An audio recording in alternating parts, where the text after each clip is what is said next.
Pak Dodi katakan, jangan-jangan anak si I ini bukan anak kandungnya. Jadi nanti perlulah untuk tes DNA dulu.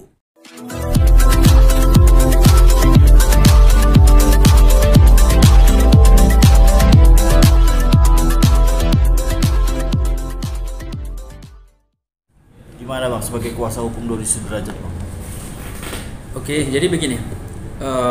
Perlu saya tanggapi untuk laporan dari pihak mantan istrinya Pak Dodi Sudrajat. Jadi laporan berkaitan dengan pencemaran nama baik itu buat saya itu terlalu cepat. Karena pertama, apakah mereka sudah melakukan tes DNA jadi untuk melakukan bantahan terhadap bahwa si anak ini bukan merupakan anak biologisnya Dodi Sudrajat.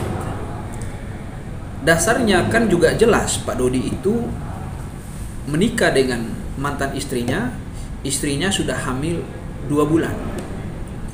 Artinya kecurigaan Pak Dodi terhadap anak itu ya berdasar. Kecuali kalau misalnya Pak Dodi waktu melakukan pernikahan itu mantannya itu tidak sedang hamil ya, dalam keadaan yang tidak isi kandungannya. Loh ini kan sudah 2 bulan. Nah, Pak Dodi mungkin saja dia berpikir bahwa itu bukan anak saya. Dasarnya ada. Pertama, mereka itu nikah kalau tidak salah di bulan Februari. Di pas nikah itu udah hamil 2 bulan lebih. Anak ini lahir secara prematur di bulan 7 dalam usia kandungannya baru 5 bulan kalau sesuai dengan pernikahan mereka. Tetapi karena dihitung mundur nikahnya tadi itu bulan Februari dan usia kehamilannya sudah 2 bulan, makanya kalau dihitung yang resminya ini anaknya lahir waktu itu 5 bulan. Karena tadi dia sebelum nikah sudah hamil 2 bulan. Nah, jadi tuduhan-tuduhan Pak Dodi ini yang masih berdasar, karena seperti saya bilang, kalau untuk berkaitan dengan akte kelahiran, sepanjang tidak ada yang komplain tentang anak itu ya negara terbitlah. Apa alasan misalnya kelurahan atau Dukcapil tidak menerbitkan kalau memang syarat-syaratnya tadi sudah terpenuhi akte nikahnya. Cuman kan pertanyaan saya, di dalam akte itu anak ini ditulisnya itu tanggalnya mundur apa maju gitu loh. Nah, itu harus diperlu klarifikasi lagi. Makanya kalau untuk tanggapan mengenai laporan dari mantan tentang pencemaran nama baik, buat saya terlalu cepat lah. Kenapa saya bilang begitu? Ya dia kan juga belum pasti benar. Hanya berdasarkan keyakinan pribadi dia saja kan kalau itu anaknya Pak Dodi. Tapi Pak Dodi punya kecurigaan juga. Yang sebelum nikah sudah hamil 2 bulan. Nah, tentu Pak Dodi klien kita itu berdasar lah. Dia mengatakan demikian. Itu sih. Dengan adanya statement tadi Abang bilang, apakah udah ini Bang mencemarkan nama baik juga nih Bang Dodi sendiri? Berkaitan dengan apa, Mas? Kan tadi Abang bilang ini terlalu dini, terus akankah mencemarkan nama baik Dodi juga gak sih Bang?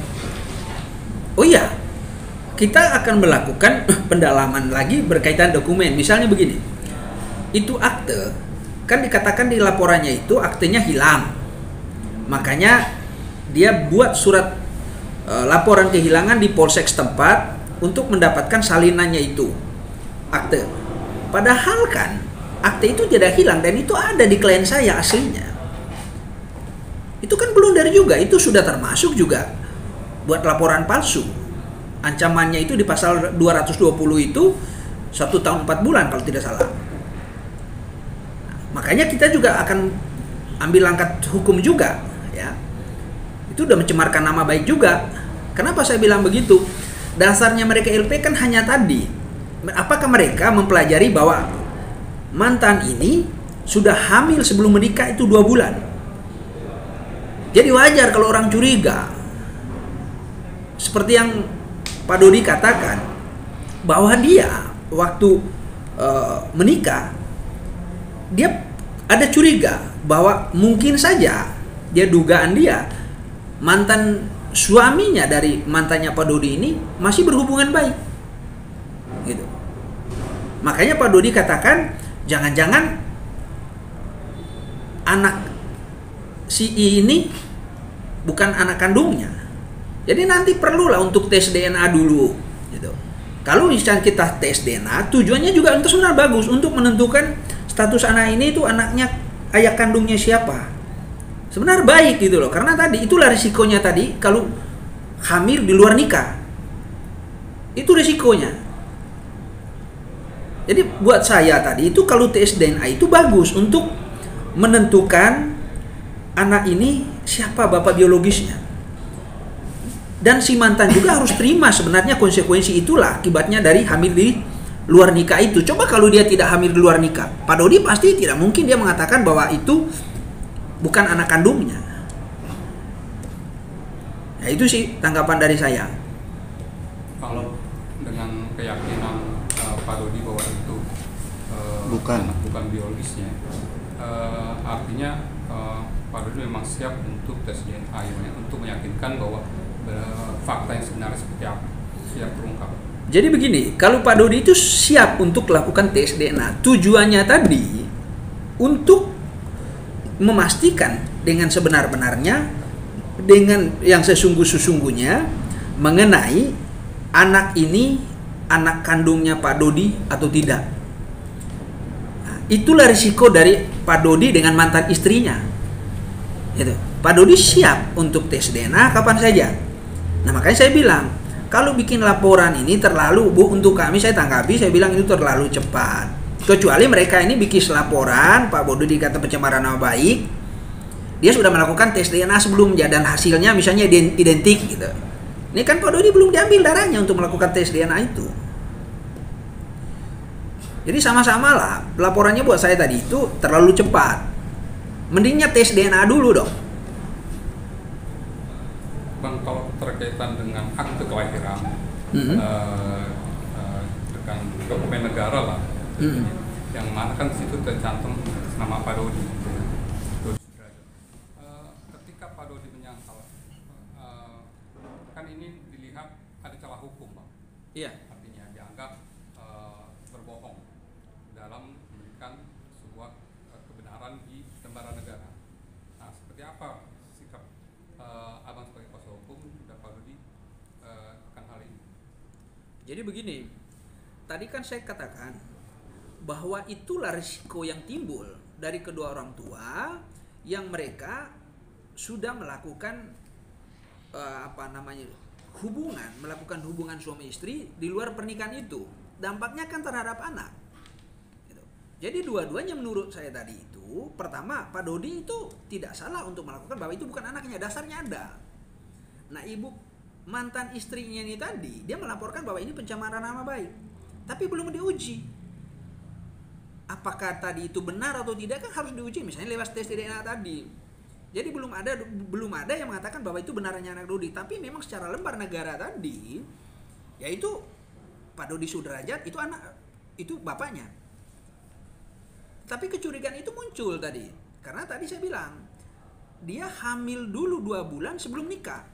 Gitu. Oke Bang, ini kan laporannya ada 2 ya, yang di hari Jumat dan hari ini. Menanggapi seperti apa Bang? Ada 2 laporan sekaligus terkait anak dan terkait dengan pasal 311 fitnah. 310-311. Iya. Tentang penelantaran anak Sama fitnahan. sama fitnah. Ya, Jadi begini, 311. untuk dari penelantaran tadi, klien kita kan punya bukti juga. Bagaimana dia akses untuk komunikasi dengan mantan juga itu diputus. Nah sekarang Mas, mengenai dia nafkah dan tidak, kembali lagi Pak Dodi punya bukti. Bisa saja mungkin Pak Dodi belum ngasih untuk waktu hari itu, ya mungkin dia belum punya dana yang cukup. Apakah itu dikatakan penelantaran? Kecuali begini, Pak Dodi ini misalnya komunikasinya mereka masih baik. Ini juga akses komunikasi ke mantan juga kan sudah terputus semua. Di WA-nya sudah diblokir semua. Jadi perlu diuji lah, maksudnya mengenai itu penelantaran anak kok. Oke Bang, tadi disebutkan dari pihak sana bahwasanya yang memutuskan itu dari pihak Pak Dodi sendiri karena komunikasinya diblok oleh Pak Dodi. Seperti apa Bang pengakuan Pak Dodi ke Abang ketika menjadi klien untuk komunikasi? Sebenarnya kalau komunikasi dari versinya klien saya, dari pihak sana yang memutuskan komunikasinya, dia melakukan tadi blokir di beberapa akses komunikasi. Dan itu kan ada video rekaman voice note-nya anak itu dilarang untuk komunikasi sama Pak Dodi. Kan ada itu rekamannya. Dan itu kejadian sudah lama Bang, kata pihak sana menyangkalnya seperti itu. Nggak apa-apa lah, bantah-bantahan itu kan hal yang wajar saja. Tapi kan nanti bukti itu kan yang berbicara. Kalau bantah-bantahan itu nggak masalah. Uji materi Bang ya? Iya, karena kan kita berbicara tentang fakta aja. Nanti kan data kita akan sajikan. Kita siap lah. Pada dasarnya Pak Dodi itu tidak takut untuk menghadapi laporan itu. Kita juga siap untuk melaporkan balik juga. Kapan Bang rencana untuk ada pelaporan mungkin? Nanti saya diskusi dulu dengan Pak Dodi karena beliau juga masih banyak kegiatan juga di luar negeri. Dia lagi ada beberapa kerjaan yang dia harus bereskan. Tapi Abang melihat ada celah Bang untuk hal yang dilaporkan. Yang pertama tadi saya bilang berkaitan dengan pencemaran nama baik yang dia katakan anak itu bukan anak kandung Dodi. Berdasar lah. Itulah resiko yang mereka harus terima. Dalam hal ini mantan istri. Sama-sama salah lah. Pertama tadi Pak Dodi mengatakan itu karena dasarnya ada hamil luar nikah itu tadi. Yang sebelah mantan istri mengatakan dia tidak terima ada statement itu. Ya, sekarang dibikin laporan polisi sudah tes DNA belum? Kan belum. Mestinya kalau dia pun mau lapor nanti berkaitan pencemaran nama baik itu setelah dia melakukan uji tes DNA dulu. Hasilnya identik silakan aja lapor. Kalau hari ini kan belum melakukan tes DNA itu. Sekarang kan yang mereka tuntut misalnya berkaitan dengan pencemaran baik, berarti kan harus dibuktikan dong lewat tes DNA. Karena statementnya Pak Dodi ini dia mengatakan bahwa itu bukan anak kandung saya. Yang jadi korban kan anak. Akibat dari orang tua juga sebenarnya. Kenapa tidak melakukan komunikasi? Misalnya pertama saya bilang, Pak Dodi ini gampang dicari lah di mana saja dia ada. Yang kedua, kalau misalnya mereka sayang terhadap anak itu, tentu akses komunikasinya harus dibuka. Kalau sekarang dia berkaitan dengan misalnya, oh ini pencemaran nama baik, emang dia udah tes? Apakah mereka tahu bahwa itu kecurigaan itu muncul karena kecuali begini tadi saya bilang, kalau memang itu di awal mereka nikah baru hamil, masuk akal. Loh ini kan hamil dulu 2 bulan lebih baru pernikahan. Ya wajar dong orang curiga. Kenapa dia curiga lebih awal? Mungkin Pak Dodi untuk menjaga bagaimana psikologis anak itu, dia menjaga mantan istrinya untuk tidak aibnya tidak dibuka. Jadi buat saya kalau memang dia mau lakukan laporan itu tadi terlalu cepat lah, terlalu gegabah gitu. Bang, tadi juga ada satu fakta yang dibuka di pihak sebelah sana ya, bahwa setahun sebelum mereka menikah itu Mbak Puput ini sudah berhubungan selama 1 tahun dengan Pak Dodi, tidak dengan orang lain. Itu yang pertama. Yang kedua, ternyata Pak Dodi yang membuat surat akte itu secara sadar gitu. Nah ini gimana Pak? Iya tadi kalau misalnya dia mau bertanggung jawab terhadap anaknya, kan konteksnya tadi itu kan dua-duanya salah. Pertama, mereka kan melakukan hubungan itu di luar pernikahan yang secara resmi. Nah kalau misalnya dia membuat akte kelahiran itu, kan tadi kan timbulnya itu curiga itu setelah dia cerai. Wajar-wajar saja karena waktu itu kan konteksnya dia belum pisah sama mantan istrinya. Ya memang dia harus bertanggung jawab. Terlepas itu tadi kecurigaan itu kan munculnya kan beberapa hari belakangan. Oke Bang. Jangan lupa ya di subscribe dan nyalakan lonceng notifikasinya.